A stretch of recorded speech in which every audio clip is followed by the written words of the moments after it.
தேமுதிமுக வந்து நேற்று இன்னைக்கு காலையில் கூட பிரேமலதா அவங்களுக்கு பேட்டி கொடுத்துருக்காங்க.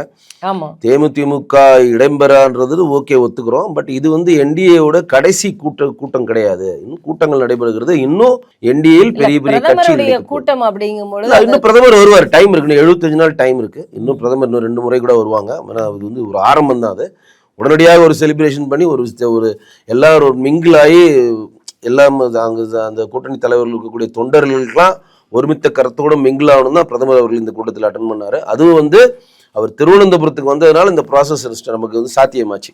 அங்கே மேயர் தேர்தலில் வின் பண்ணால் நான் வருவேன், வந்து உங்களுக்கு நான் வந்து முதல் மரியாதை செய்வேன் அவர் வந்து ப்ராமிஸ் பண்ணிட்டு போனார். அதேமாதிரி திருவனந்தபுரம் மேயர் தேர்தலில் வின் பண்ணதுனால அதுக்கு வந்தார் அவர். அதனால இங்கேயே வந்து இதை முடிச்சுட்டு போயிருக்காரு. இது வந்து ஆரம்பம் தான், இறுதி கிடையாது. ரெண்டாவதுன்னா இதனால் வரையும் தேமுதிமுக வந்து ஆரம்பிக்கப்பட்டதே திமுக எதிர்த்து தான். இதனால் வரையும் தேமுதிமுக தமிழ்நாட்டில் வந்து தேர்தல் காலத்தில் 2010 போட்டிடுறாங்க. இது ஒரு வாட்டி கூட அவங்க திமுகவோட கூட்டணி வைத்ததே கிடையாது. ஒரு வாட்டி கூட கிடையாது. போன வாட்டி அஇஅதிமுகவுடன் இணைந்து அவர்கள் போட்டியிட்டதுனால தான் விருதுநகரில் வெறும் 2500 ஓட்டு விஷயத்தில் தோத்தாங்க சார். அவருடைய பையன் விஜய் பிரபாகரன் விருதுநகரில் வெறும் 2500 ஓட்டில் தோத்தார்.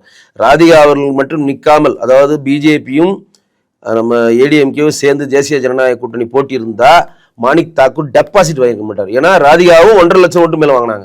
விஜய் பிரபாகரன் மாணிக் தாக்கூரோட வெறும் 2500 ஓட்டு கம்மியில் தான் தோத்தார். இல்லாட்டி இன்னைக்கு விஜய் பிரபாகரன் வந்து விருதுநகருடைய எம்பி. அப்போ இந்த கூட்டணி வெற்றி கூட்டணி அவங்களுக்கு கண்டிப்பாக தெரியும். அதற்கு முன்னாடி அவங்க மக்கள் நல கூட்டணி தனியாக தான் போட்டிட்டாங்க, திமுக போகலை. அப்புறம் ஜெயலலிதா அம்மாவோட சேர்ந்து போட்டிக்கிட்டாங்க, எதிர்கட்சி தலைவரானாங்க. அதுக்கப்புறம் என்ன வந்து பண்ணாங்க, டிடிவியோட இணைந்து சரத்குமாரோட இணைந்து போட்டிட்டாங்க. இப்படிதான் போட்டிட்டாங்க. அவங்களோட தேர்தல் வரலாறு எடுங்க. ஒரு தேர்தல் வரலாறுகள் கூட திமுகவுடன் இணைந்து தேமுதிமுக போட்டியிட்டது கிடையாது.